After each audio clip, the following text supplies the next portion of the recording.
Clothing came in from all over occupied Europe, like Christmas presents. But it was a propaganda stunt.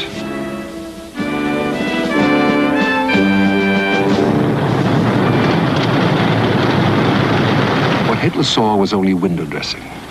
All that arrived was enough to issue one set of winter clothing to every 100 men. Most had only thin denim combat overalls, which they stuffed with newspapers. Some even used German propaganda leaflets, which read, "Surrender is the only sensible course, as the issue has finally been decided."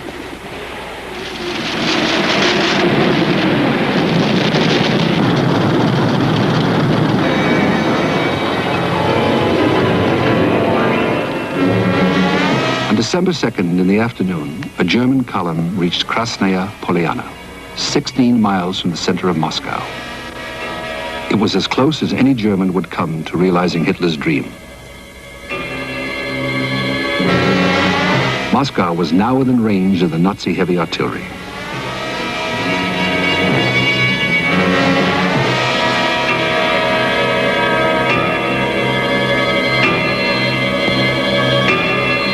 The Germans stayed in Krasnaya Polyana for less than a day. Russian tanks and factory workers, fighting as infantry, drove them out.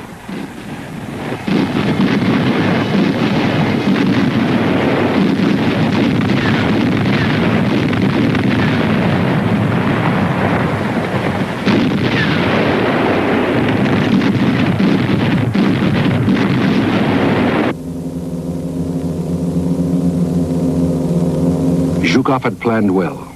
On the night of December 4th, along the whole length of the 200-mile northwestern front outside Moscow, the Red Army went on the offensive with 100 divisions. Within 48 hours, the entire center of the German army was under heavy pressure.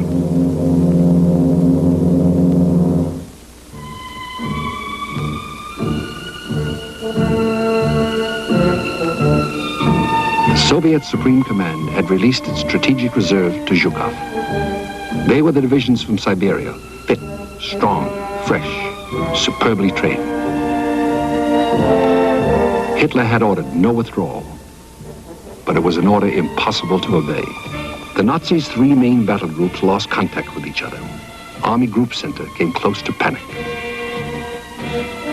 On December 6th, Guderian wrote in his journal, "All the sacrifices and efforts of our brilliant troops have failed. We have suffered a serious defeat." He retreated 100 miles in 10 days.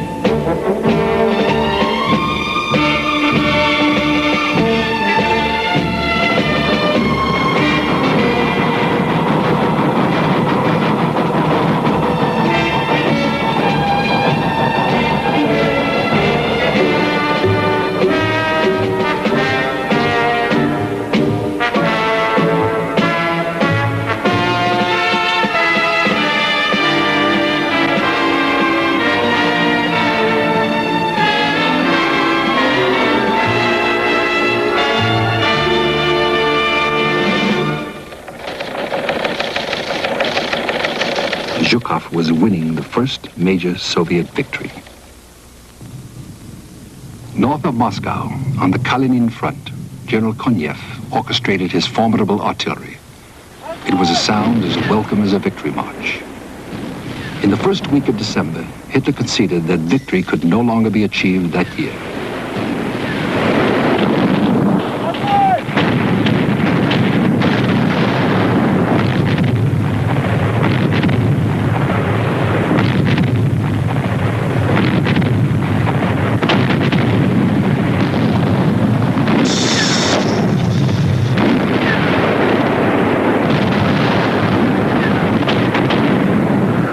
German defense lines north of Moscow came under savage attack. As General Rokossovsky, commander of the 16th Army, recalled, "We realized that victory in this gigantic battle, covering a huge area where troops from nearly 3 fronts were taking part, would be a turning point in the entire war." Sullenly, the German retreat continued. On December 20th, Guderian, the creator of Germany's armed forces, tried to tell Hitler that his troops were exhausted and overexposed. Hitler called him a coward, and a week later sent him home in disgrace. Another victim of Germany's first defeat on land in the Second World War.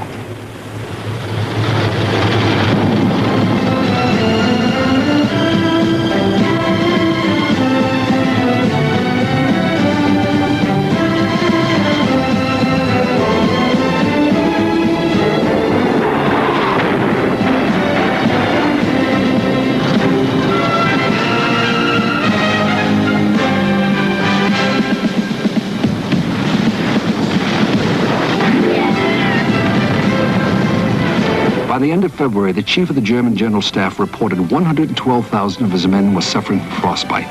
They were the lucky ones. 202,000 Germans had been killed, 46,000 were missing in action, 725,000 had been wounded. The Nazis no longer fought for an ideal or an ideology, for the Führer or the fatherland. They fought blindly to survive, to get to a warm place.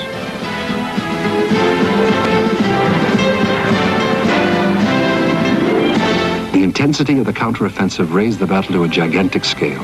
Counting both sides, it involved some 3 million men, 2,500 tanks, nearly 2,000 planes, and more than 20,000 guns and mortars. The full force of the Soviet counteroffensive abated without having achieved deep penetration. But the Red Army continued to savage the Germans through the depth of winter, reducing the Wehrmacht's will as it staggered away from Moscow. Wrecked once by the Nazi advance, the villages were harrowed again by their retreat.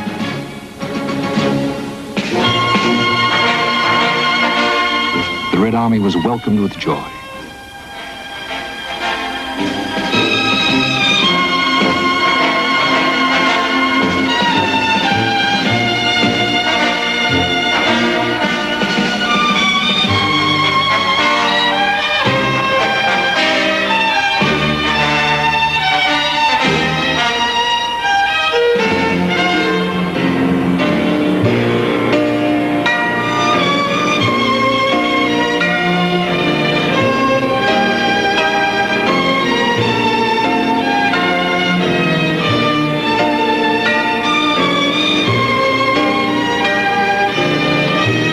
Home, wrecked or not.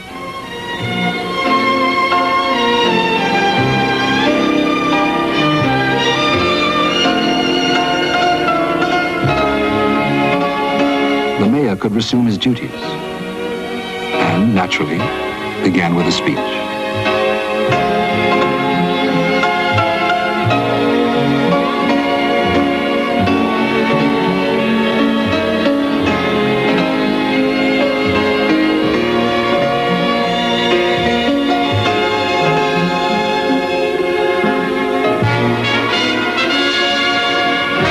Once more, the Red Army went on its way.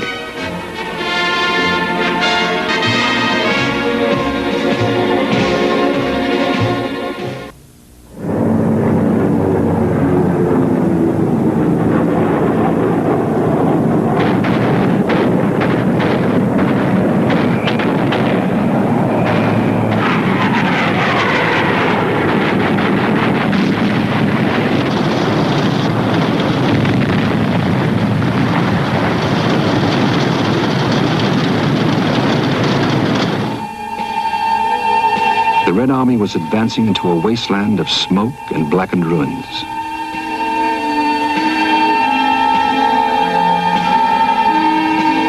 The Nazis even burned what grain they could not carry.